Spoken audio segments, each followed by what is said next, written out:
So we'll continue with this series of cell injury, adaptation, and accumulation. I did part 1 of the video where we talked about cell adaptation in the previous video. I will leave it tagged at the end of this particular video. In this particular video, we're going to be looking at pretty much cell injury. If you haven't yet subscribed to the channel, please hit the subscribe button, hit the bell notification icon to be receiving such amazing content every time I post.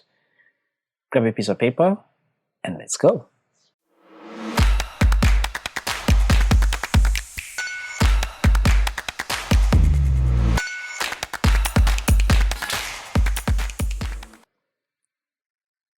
Hello and welcome to MK's Medical Review Series. My name is Dr. Moses Kazevu. This is a series on my YouTube channel where we look at medical topics in depth with a focus on preclinical sciences.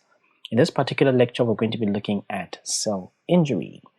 In the previous video, part 1, we looked at cell adaptations. If you didn't watch that video, I will leave it tagged at the end of this particular video. In this video, we're going to be looking at cell injury, and in the subsequent video, we're going to be looking at cell death and end the chapter on cell injury, adaptation, and accumulations when we look at part 4. So remember that cells, like already established from our previous class, is that cells have this homeostasis, which is this maintenance of this constant internal environment. The pH has to be kept constant, the temperature of the body has to be kept constant, because the water content has to be kept constant, because these things are going to be affecting metabolism. So homeostasis is the maintenance of this constant internal environment, such that when cells are invariably exposed to injurious stimuli, such as it could be in the form of blood supply being cut off, it could be in the form of toxic chemicals, this is going to be resulting in normal cells being put under stress. And these could adapt. We've talked of the different adaptations in our previous class, and they could undergo injury. And remember, this injury could be reversible injury if it's mild and transient, or it could be irreversible injury inherently if it is severe and progressive from the onset.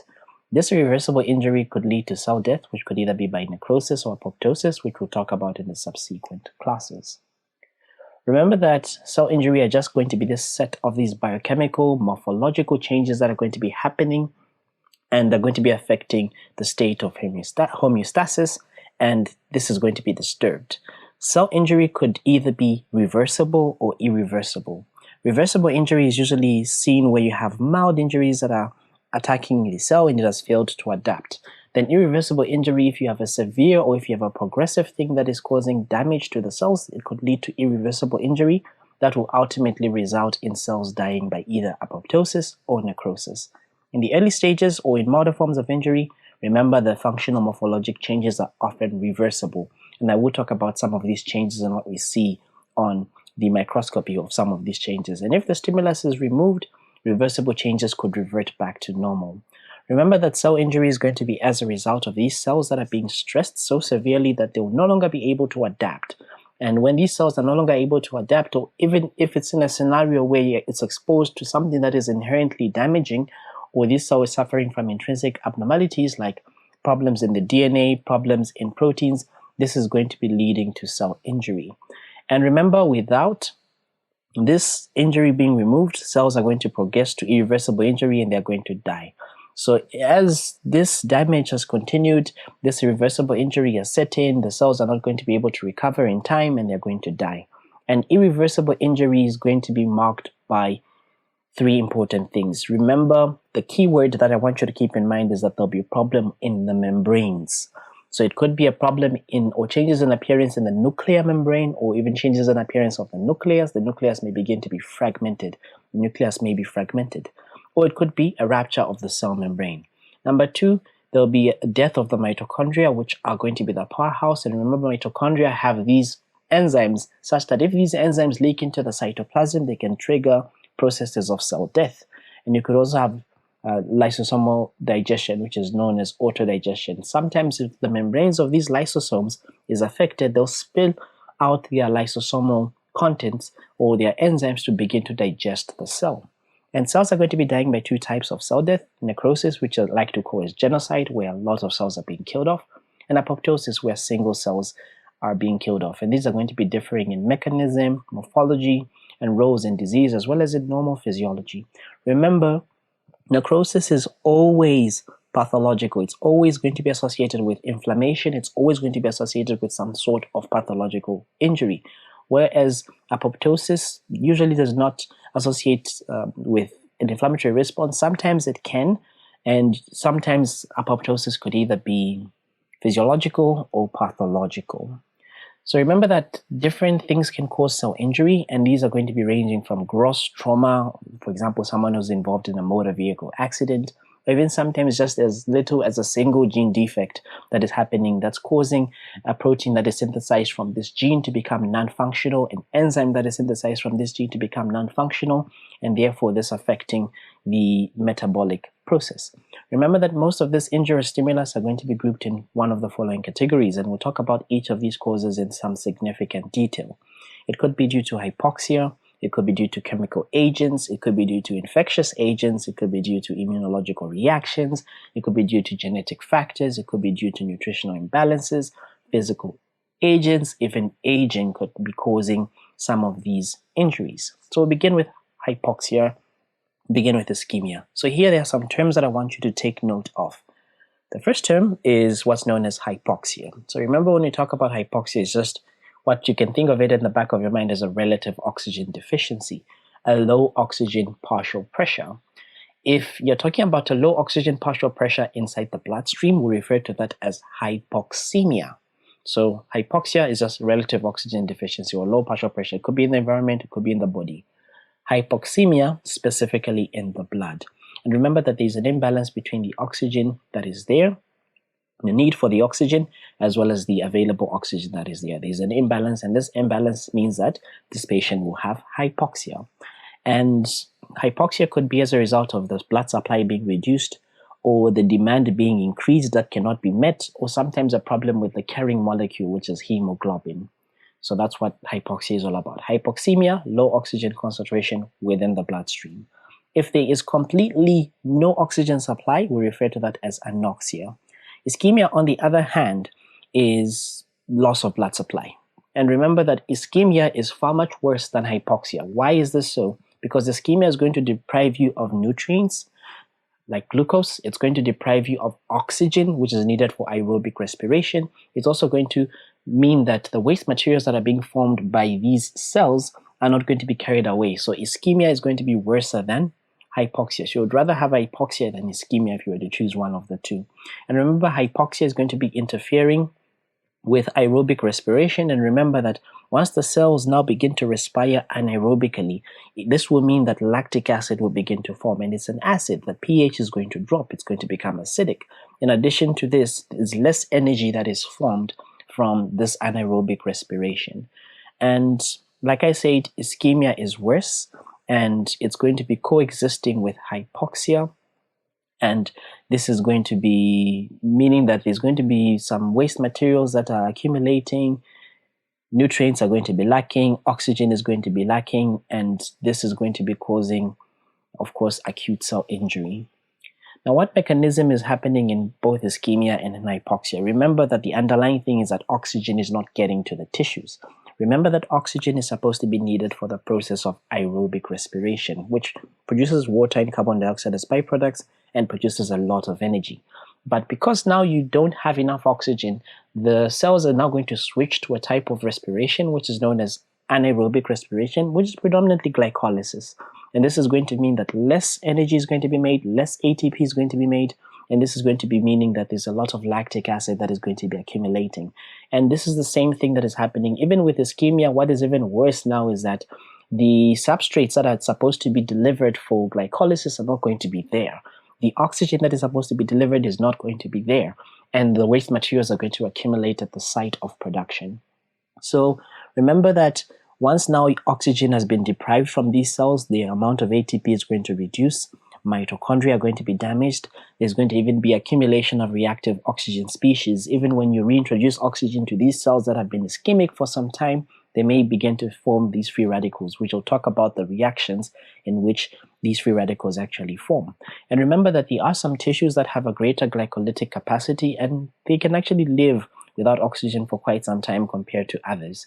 The liver is one example. It can survive for quite some time with low levels of oxygen and decreased oxidative phosphorylation, but the brain has limited capacity for glycolysis. So it means that if the brain has been starved of blood supply, for example, when someone has a stroke, it takes minutes and the cells are actually beginning to die. So remember that when you don't have oxygen that's being supplied, you're not going to be carrying out the process of aerobic respiration. Oxidative phosphorylation, or the Krebs cycle and the electron transport chain, will not be carried on effectively in the cells. And remember, these processes are happening in the mitochondria and are giving rise to a lot of ATP, a lot of energy. And once you don't have this ATP, you don't have this energy, remember that there are certain channels that are present on the membrane of these cells that depend on energy. One important channel is known as the sodium-potassium ATPase pump. This is a very common pump found in many different types of cells. What this pump normally does is that it's going to be pumping out 3 sodium ions from the cell in exchange for 2 potassium ions. And remember, this is going to be at the expense of 1 ATP molecule. And wherever sodium goes, water tends to follow. So in this case, where now you get the cell that is respiring anaerobically, it's producing less energy.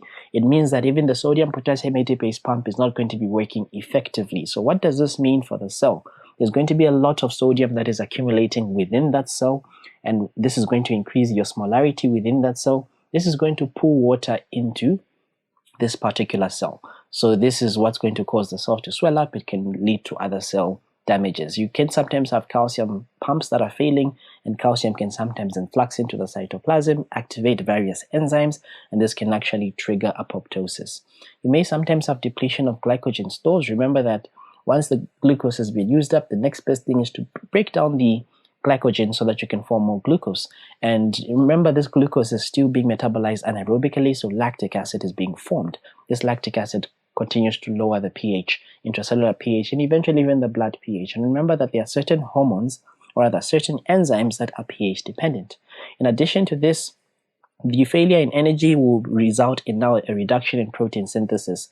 The ribosomes that were attached to the rough endoplasmic reticulum will detach. The polysomes will begin to dissolve, and ultimately there's less protein that's going to be synthesized. So like I already said, once the sodium-potassium ATPase pump has failed, this means that sodium will remain inside the cells. It will cause an increase in osmolarity inside the cells, and this will cause a lot of water to move into the cells. It also causes dilatation of the endoplasmic reticulum, and a lot of potassium will be trapped on the outside. So this patient will develop hyperkalemia. So one evident thing that we often see when cells are actually dying is that you see that there's a high level of potassium, because you know that the cells are actually bags of potassium. So there are some compensatory mechanisms that are put into play to actually combat this. Glycogen begins to be broken down, glycolysis goes on, and remember that the byproduct of glycolysis is lactic acid, which decreases the pH, also decreases the functioning of many of these enzymes. I already talked about this.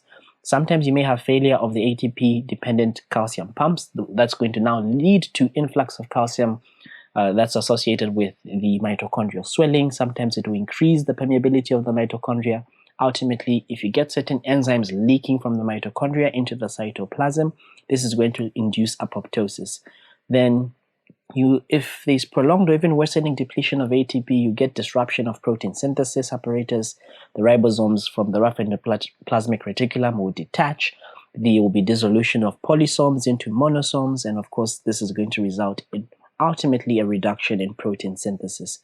If this is not addressed and there's damage to the mitochondrial membrane, there's damage to the lysosomal membrane, invariably this cell is going to undergo necrosis and it's going to die.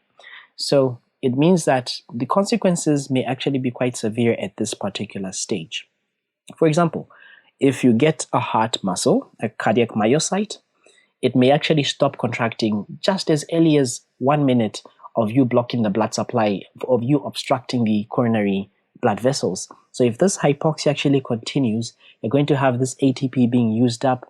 Sometimes you have further deterioration. Remember that the cells have these microfoldings that they have on their surface that are known as microvilli. Sometimes you may have loss of these microvilli that is happening. Sometimes you may have some defects of the surface. Sometimes the the cytoskeleton is not functioning so well, so even the membrane begins to fold on itself and forms these blebs. Sometimes you may get these whorl-like structures that are because of the damaged membrane, and you call this as myelin figures. So these are some of the things that we often tend to see in cells that are undergoing cell injury. You may get those blebs forming, you may get these myelin figures. At this time, the entire cell and even its organelles are going to be swollen, and if oxygen is actually restored, at this point still it's reversible. You can still get back to normal. The myocytes can still contract. But if the ischemia persists, then you get this irreversible injury that's going to be happening. Remember that irreversible injury is going to be associated with swelling of this mitochondria. There's going to be extensive damage to the plasma membrane, swelling of the lysosome, and damage to the lysosomal membrane. As long as the integrity of these membranes, the three important membranes, the membrane of the mitochondria and the lysosomes, the membrane of the cell membrane itself, as well as the membrane of the nucleus, the plasma membrane of the nucleus. Once these things have been breached, then know that there's going to be irreversible injury that is happening. So sometimes you may actually reinstitute the oxygen supply, and once you reinstitute the oxygen supply, you may sometimes lead to formation of reactive oxygen species like free radicals that can cause what is known as reperfusion injury. In some cases, you may get influx of calcium that may trigger cell death by apoptosis, and remember that these molecules are coming from the mitochondria. The mitochondria releases a certain compound, a certain protein that's known as cytochrome C. And once you get cytochrome C within the confines of the cytoplasm, it triggers the caspase enzymes that can trigger other pro-apoptotic molecules that can cause apoptosis. The cell will begin to die by apoptosis. Now, one clinical correlate is this. Remember that the plasma membrane and these enzymes are found inside the cells. So it means that as long as the cell membrane is intact, these enzymes are not going to leak into the bloodstream. But sometimes you can get damage to the cell membrane and these can leak out into the bloodstream, such that we can actually measure the levels of these enzymes in the bloodstream to actually give us a correlate, or actually help us determine whether there is injury to a particular organ. For example, you have creatine kinase, which is known as CK. MB, you have troponin, which these are proteins found in the cytoplasm of myocytes. And once now these cells are dying, they release this troponin, they release this creatine kinase, and we can use the levels, the rise in these levels to actually denote that this organ is being affected, this organ is being damaged. Same thing in the liver. There's an enzyme that's known as alanine transaminase, which is going to be increased in the bloodstream, and we actually use it as part of liver enzyme tests, not really liver function tests, but liver enzyme tests. So once the cells actually begin to die, they'll form these large masses that are consisting of phospholipids, which are known in the form of myelin figures, and they can either be phagocytosed by the leukocytes, or they can be degraded into fatty acids that eventually are going to become calcified. Then, then free radicals are going to be these chemical species that have a single unpaired electron in the outer orbit. These are very important to know because they are quite unstable.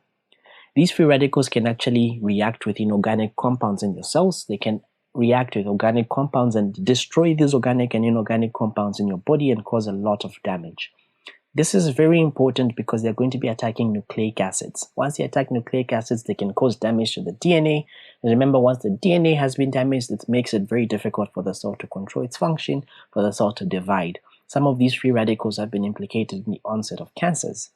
Then these are going to be affecting various cellular proteins and cellular lipids. And remember that these free radicals are going to be initiating other reactions and forming other free radicals that can actually even propagate the chain of damage and can cause even more damage. Examples of free radicals are going to be things like activated products of oxygen, like superoxide and hydroxyl radicals. I'll show you where they come from. And remember that these reactive oxygen species are a type of oxygen-derived free radical whose role in cell injury is quite well established and we know about it. So the free radicals can actually come from two main pathways. They could come from reduction and oxidation reactions. These are happening in the mitochondria in small amounts. We call these as redox reactions. Remember, reduction is a process of gaining electrons. Oxidation is a process of losing electrons. Then it could be due to the respiratory or the oxidative burst that happens during phagocytosis. This is a normal process that happens. You get a bacteria infecting you, for example. The macrophages engulf this bacteria. Once the macrophages engulf this bacteria, that cell, the oxygen demands are going to greatly increase. This cell takes up a lot of oxygen, such that once you form that phagosome inside the cytoplasm, it fuses with the lysosome, and you get a lot of this oxygen activity happening. You form a lot of these free radicals, which are meant to destroy whatever has been engulfed. So this is a normal process that is happening. So we'll begin with the first thing. So in the cells, you may have these redox reactions. These are small, they are happening in small amounts, and they're going to be occurring in the mitochondria during respiration. Remember that the molecular oxygen is going to be reduced. Remember, reduction is the gaining of electrons. So they're going to add 4 electrons to this oxygen, of course, to generate water. This is part of normal metabolism. It normally happens in the body. So this reaction is quite imperfect, and sometimes you may have these small amounts of highly reactive and sometimes short-lived toxic intermediate chemicals or substances that are formed when the oxygen is partially reduced, when it receives some of the electrons and it doesn't receive 4 of those electrons. An example is what's known as superoxide, and this superoxide can sometimes be converted into hydrogen peroxide, and this is by the action of the enzyme superoxide dismutase. Remember that the superoxide is not so stable, but hydrogen peroxide is a bit more stable, but is also not so, I can say, benign. It causes a lot of damage as well, but it's better for you to have the hydrogen peroxide than the superoxide. So the hydrogen peroxide can cross the biological membranes, and sometimes if you have iron that is present, the iron can actually react with the hydrogen peroxide, and it can form these highly reactive hydroxyl radicals. We call this as the Fenton reaction. I'll show you a picture of this. Then I already talked about this in terms of the reactive oxygen species that are happening in the phagocytic leukocytes that engulf something in terms of the phagocytosis. They undergo this respiratory or this oxidative burst, and these phagosomes actually have the enzyme catalase, which can actually help in generation of the superoxides that is converted to the hydrogen peroxide, and then hydrogen peroxide can be further converted to other chemicals like hypochlorite, which is what we use in bleach, and the enzyme that does this is known as the myeloperoxidase. These are found in leukocytes. These are normal reactions that are taking place and are meant to destroy the bacteria that has been engulfed. And remember that the nitric oxide is another reactive free radical that's going to be produced in the white blood cells and other cells, and it can actually react with the superoxide to form this highly reactive compound that's known as peroxynitrite, which can also cause cell injury. So this is what I'm talking about. So inside the mitochondria, you have oxygen that is, of course, taking part in the electron transport chain. It can receive some of those electrons. Instead of receiving 4 electrons, it's receiving maybe and it has a single unpaired electron, maybe 3 electrons. So you develop what is known as superoxide. So this superoxide can be changed to hydrogen peroxide by the enzyme superoxide dismutase. So this could happen. Sometimes if you add nitric oxide, you can form the peroxynitrite inside the cell.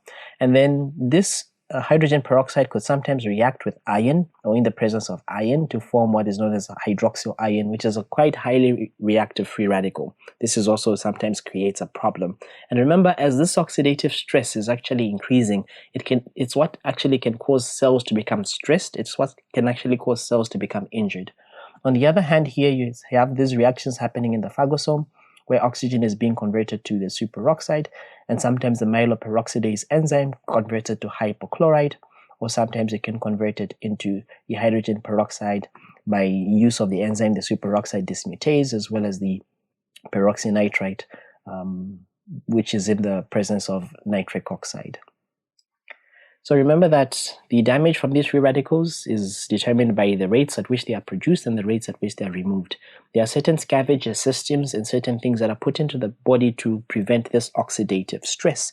So when you have this oxygen reactive species that are increasing and the scavenger systems are ineffective, then this body is now going to be put in what is known as oxidative stress. Cells can begin to die. And remember that Once you generate these free radicals, they're going to be causing damage to the DNA, they're causing damage to the cell membrane, and I'll tell you some of the other things that they're going to be causing very shortly.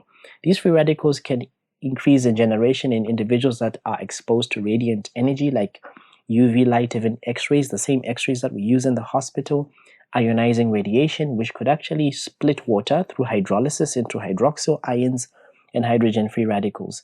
And remember, it could be due to a product of enzymatic metabolism of exogenous chemicals like carbon tetrachloride. It could be during inflammation, during reperfusion injury after ischemia to a particular tissue, or even oxygen toxicity, which is also part of reperfusion injury. What are some of these free radicals going to be doing? 3 important things. Number 1, they'll cause peroxidation of the membranes. So remember that the double bonds that you find in the membranes of the polysaturated lipids, these are going to be the ones that are going to be vulnerable to being attacked by the oxygen free radicals. So you get these free radicals, and sometimes the radicals can interact with these polyunsaturated fatty acids, attack them at the double bonds, and this can actually yield peroxides, which themselves are quite unstable and they're quite reactive, and this can actually even create this autocatalytic chain, and this ultimately leads to the damage in the plasma membrane. Sometimes they can lead to cross-linking and even changing of certain proteins. For example, the free radical will promote the sulfur hydro-mediated protein cross-linking, and this can sometimes result in these proteins being broken down much faster than they are supposed to be, or these proteins actually losing their enzyme activity. So remember, these free radical reactions may also directly cause polypeptide fragmentation. The polypeptides will be fragmented. It may cause DNA damage, so it will react with the thymine bases inside the nucleic and even mitochondrial DNA, and can actually break the single strands. You can have these single strand breaks in the DNA, and remember, damage to the DNA is going to be implicated in cell death, it's going to be implicated in aging, and even in malignant transformation. There are some scavenger systems that are meant to remove these free radicals. There are some antioxidants like vitamin A, C, and E. These are going to be blocking the formation of free radicals, and they scavenge them once they have formed. You also have certain enzymes that are present. I've talked about these enzymes. You have superoxide dismutase, which will convert superoxide into hydrogen peroxide, which is much more stable. Then hydrogen peroxide can be broken down by another enzyme that's known as catalase to oxygen and water. Then you also have glutathione peroxidase, which breaks down free radicals. So these are just some of the effects. Some of the free radicals, like I told you, the superoxide, which can sometimes be converted into the hydrogen peroxide by the superoxide dismutase, and the hydrogen peroxide sometimes could be decomposed by glutathione peroxidase and catalase, but sometimes you have these hydroxyl radicals that are formed that can lead to lipid peroxidation, which ultimately causes membrane damage, protein modification, which can lead to breakdown or even misfolding of proteins, loss of enzyme activity in certain proteins, or it could also lead to DNA damage, which may cause mutations. The next bit, so that's all the important things you need to know in terms of hypoxia and oxygen-related injury. The next bit is chemical agents. These ones are poisons that can cause severe damage to the cell. They could either alter the membrane permeability, some of them could alter the osmotic homeostasis, some of them could affect the integrity of enzymes or cofactors. A good example I can give you is someone decides to kill themselves and they decide to swallow doom, which is this organophosphate. It's what they use for insecticides. So this organophosphate is going to be blocking the enzyme acetylcholinesterase and prevent the breakdown of acetylcholinesterase, such that it will now accumulate across the various synapses and give rise to this characteristic symptoms. And the exposure to such poisons can actually end in the death of the organism. So sometimes even something that is quite harmless, if you take it in quite large amounts, or if it's absorbed very quickly, it can actually cause derangements in the osmotic environments in the body. It can actually cause death. Things like glucose, things like salt, even water, taken very quickly or absorbed very quickly can cause you problems. Other potentially toxic agents that are going to be encountered are things like air pollutants, insecticides, I've talked about that, doom, for example, the carbon monoxide, in the background of people trying to kill themselves, where someone locks themselves in a garage, closes all the windows, seals the air vents, plugs the exhaust pipe with newspapers, switches on their car, rolls up the window, and they just sit into the car. Carbon monoxide forms because of this incomplete combustion, and this actually reduces the oxygen carrying capacity of the bloodstream, and then they die. could be due to exposure to carbon tetrachloride, asbestos, which they use for roofings, sometimes social stimuli like ethanol. Many of the therapeutic drugs that we actually give to treat certain diseases could also cause cell or even tissue injury in patients that are susceptible or those that take overdoses. Even oxygen, even at high partial pressures, is quite toxic because it results in formation of those free radicals. How do these chemicals actually cause injury? So they can either cause direct action by combining with a critical component or even cellular organelles. For example, if someone has mercury chloride poisoning, for example, they eat contaminated seafood, the mercury is going to be binding to the sulfur hydro groups of various of the cell membranes, proteins that are found in the cell membranes, and it will inhibit this ATP-dependent transport. It also increases the membrane permeability. And remember, once the membrane of the mitochondria is increased, then cytochrome C can leak out into the cells. This can trigger cell death. Sometimes it will result in conversion of these biologically active chemicals to this reactive toxin metabolites. Remember that this modification is going to be happening in the liver and in some organs to some extent in the smooth endoplasmic reticulum. There's an enzyme that's known as cytochrome P450, which is meant to sometimes detoxify certain things. So certain chemicals could be modified into toxic intermediates. So these metabolites may sometimes cause membrane damage. They can sometimes cause cell injury by actually directly binding and forming these covalent bonds with proteins and even these lipids. And most important mechanism is actually involving the formation of free radicals that I already talked about. Carbon tetrachloride, which is used way back in dry cleaning industry, but now we no longer use it. And even the analgesic paracetamol, acetaminophen, can actually cause damage, especially even to the liver. Someone tries to kill themselves, they swallow 10, 15 tablets of paracetamol. Then the effect of carbon tetrachloride is that it forms these free radicals, which are primarily in the liver, and this free radical can actually cause membrane phospholipid peroxidation. In less than 30 minutes of exposure to this carbon tetrachloride, there's going to be breakdown of the endoplasmic reticulum with decline in hepatic protein. Synthesis of enzymes, plasma proteins are going to be less because they're all synthesized from the liver. And within 2 hours, you get this swelling of the smooth endoplasmic reticulum. The ribosomes, the polysomes are going to dissolve. The ribosomes are going to detach from the endoplasmic reticulum. And then there's going to be reduced lipid export from the hepatocytes. This means that the liver is going to be unable to synthesize the apoproteins, and they're unable to form the lipoproteins. So it means that most of these triglycerides, most of these lipids are going to be stuck within the liver. So there will be some fatty change that we see. So we call this as fatty liver of carbon tetrachloride poisoning. Mitochondrial injury is going to follow, then this ATP is going to be used up. And remember, ATP being used up results in failure of those pumps, calcium influxes into the cell, and eventually this leads to cell death. Infectious agents could also sometimes cause injury. Remember, this could range from these submicroscopic viruses, that different viruses that can cause injuries. HIV virus, for example, human papilloma virus, which has been implicated in formation of these malignancies like cervical carcinoma. You may have sometimes been meter-long tapeworms, even things in between like rickettsia, bacteria, fungi, protozoa. All these cause different conditions in humans. They could cause injury by either direct infection of cells, sometimes production of toxins, sometimes even your own host immune system is going to overreact and end up damaging even the normal cells and causing a lot of havoc. You may sometimes have immunologic reactions. We'll talk about these later on. These are things like hypersensitivity reactions, allergic reactions, autoimmune disease, and sometimes inflammation. There are some genetic factors that are associated. Remember, genetic aberrations or abnormalities are going to be resulting in these pathological changes that can sometimes be seen in someone who has these congenital malformations. They're born with them. For example, someone with Down syndrome is born with an extra chromosome 21. If someone has a sickle cell, they have a problem in their gene such that on one of the chains of the hemoglobin, you substitute a water-soluble amino acid and you put in a water-insoluble amino acid, and this actually changes the shape of hemoglobin. It causes it to sickle up. This is a condition that's known as sickle cell anemia. We'll talk about this later on when we look at the hematology section. These genetic defects may sometimes cause injury because it may result in formation of these enzymes which are not even functional, or even absence of these enzymes altogether, for example, in inborn errors of metabolism. Sometimes it could be accumulation of this damaged DNA or misfolded proteins, and these are going to be triggers for the cells to actually kill themselves because they are beyond repair.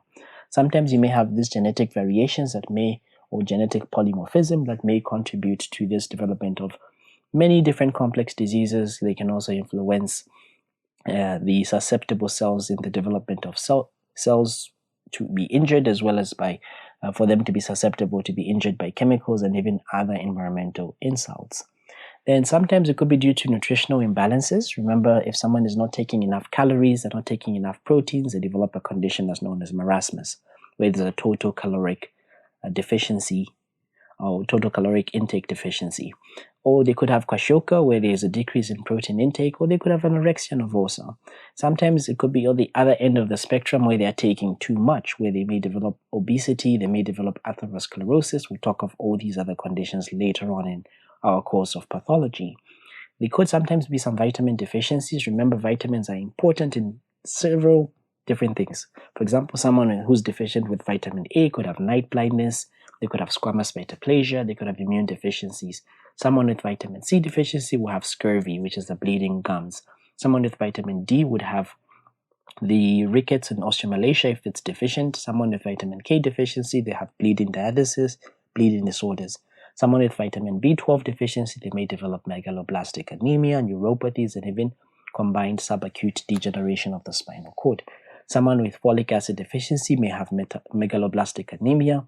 When they get pregnant, they may give birth to someone with neurotube defects like spina bifida and encephaly. Then someone with niacin, they may have pellagra, which is characterized by diarrhea, dermatitis, and dementia. Hypervitaminosis, where someone is taking a lot of vitamins, is less commonly of a problem because the body is going to filter out what it doesn't need. Sometimes it could be due to physical trauma, where there's trauma. Sometimes it could be extreme temperatures, radiation, electric shock, and these are causing sudden changes in atmospheric pressure.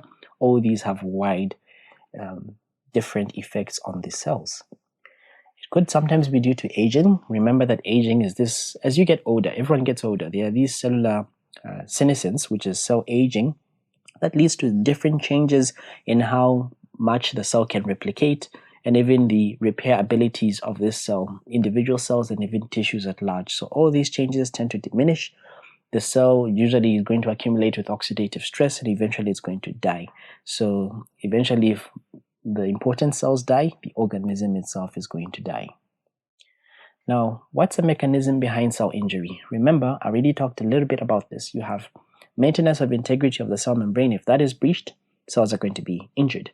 If there is a problem with aerobic respiration, remember aerobic respiration is important because it's going to be happening in the mitochondria, causing oxidative phosphorylation and producing a lot of ATP. If this is affected, this will cause influx of sodium, this will cause influx of water. Then protein synthesis will be affected, and sometimes the integrity of the nucleus and the integrity of the genetic material will be affected. All these things are going to be causing cell injury. How do these cells that are injured look like? So remember, all the stresses and all the noxious influences actually exert their effects, first at a molecular level, then or a biochemical level, then you actually begin to see some of these changes when you examine them under a microscope. Remember that the cellular function may be lost well before the cell actually has even died, and these morphological changes may sometimes lag behind. For example, if you have blood supply in the coronary vasculature being cut off, then these cells will stop contracting in about 1 to 2 minutes, but they will not die until about 20 to 30 minutes. So it means that you have to intervene quite early if someone comes in with symptoms of a myocardial infarction, which is a heart attack. So the myocytes actually may not even appear dead by electron microscopy for 2 to 3 hours, or even by light microscopy for about 6 to 12 hours. Then the cell derangements of reversible injury can be corrected if we remove that stimulus and we control, the cell will get back to normal. But if it passes the point of no return, then it will undergo irreversible injury and it will eventually die. So there is no definitive morphological biochemical correlation of irreversible injury, but two things are going to be characterizing that this cell invariably is going to die. If there is a problem with the mitochondria, because remember that mitochondria, if there's integrity, a breach in the integrity of the membrane of the mitochondria, this will mean that There's going to be lack of oxidative phosphorylation, lack of ATP generation. These cells will lack energy. If there's a profound disturbance in the membrane function, if there's an injury to the lysosomal membrane, all these enzymatic things will be released, and they'll cause these enzymatic reactions to dissolve the injured cell. And this is going to result in necrosis. So features of reversible cell injury: 2. You have cell swelling, you also have fatty change. So remember, cell swelling, quite easy to remember because I explained it before. It's because of the sodium potassium ATPase pump that has failed, and the sodium ion is accumulating inside the cell, dragging water into the cell. It's quite difficult to appreciate on light microscopy, and it becomes much more apparent on organ level. The cell is going to be, the organ itself may be appearing pale because the cells are compressing on the capillaries. There may be increase in cell turgor. There may be increase in the weight of the organ. So sometimes on microscopy, you may see these small clear vacuoles within the cytoplasm that are because you have this distension and pinched off segments of the endoplasmic reticulum. Sometimes you refer to this as hydropic change or vacuolar degeneration. In terms of fatty change, remember this is going to be occurring in hypoxia, injury, and even other various toxins that are going to be injuring. You're going to be having these cells appearing with these small, sometimes even large vacuoles in the cytoplasm, and this is principally happening in the myocardial cells. It's principally happening in the hepatocytes, and usually it's going to be a feature of reversible injury. These injured cells can sometimes increase in their eosinophilic staining. If you don't know what that is, watch the very first video of these review lectures. And this can actually become more pronounced as they progress to necrosis.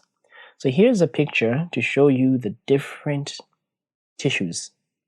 The one that's appearing normal, and this is of course from the kidneys. These are renal tubules. You can see you have these nuclei, and these cells are nice. The renal tubules are nice and well oriented there.